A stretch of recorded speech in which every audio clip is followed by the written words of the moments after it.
Canada has made a bold move that few in Washington expected, and it could reshape the Western alliance as we have known it for decades. Prime Minister Mark Carney arrived at a major European summit in Armenia and delivered a message that instantly drew attention across NATO, Europe, and the White House.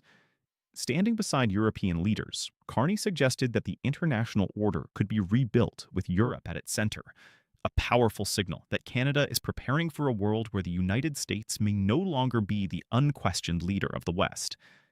This moment was historic. Carney became the first non-European leader invited to the European political community, a forum created after Russia's invasion of Ukraine to strengthen political and security coordination across Europe. Canada was not treated as a distant observer. It was welcomed as a serious strategic partner. The timing is critical. President Trump's foreign policy has shaken many allies.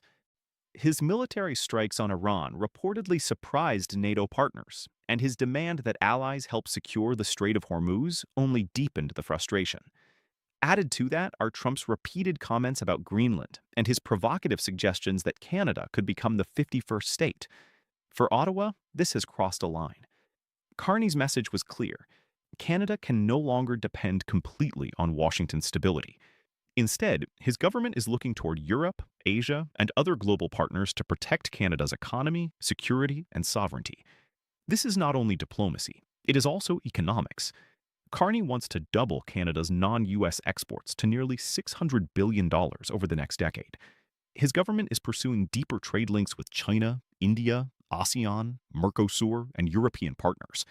The goal is simple: reduce Canada's dependence on the American market before future tariffs or political shocks hit.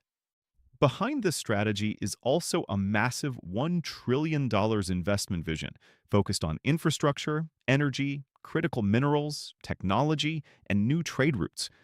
Canada wants to build ports, supply chains, and partnerships that look east and west, not only south. For NATO, the consequences could be enormous. European leaders are now openly discussing a future where the United States may no longer lead the alliance in the same way. France has long called for European strategic autonomy. Germany is increasing defense spending. Poland is rapidly expanding its military strength. Now Canada is entering this conversation with Arctic geography, natural resources, and political weight. The Arctic may become one of the most important security zones of the century, and Canada's role there gives it major strategic value. A stronger Canada-Europe security partnership could create a new northern defense structure, less dependent on Washington. But this transition will not be easy. Canada's economy is deeply tied to the United States. Provinces like Ontario, Quebec, Alberta, and others rely on American markets, pipelines, railways, and supply chains. Moving away from that system will take time, money, and political courage. Still, Carney's direction is now visible.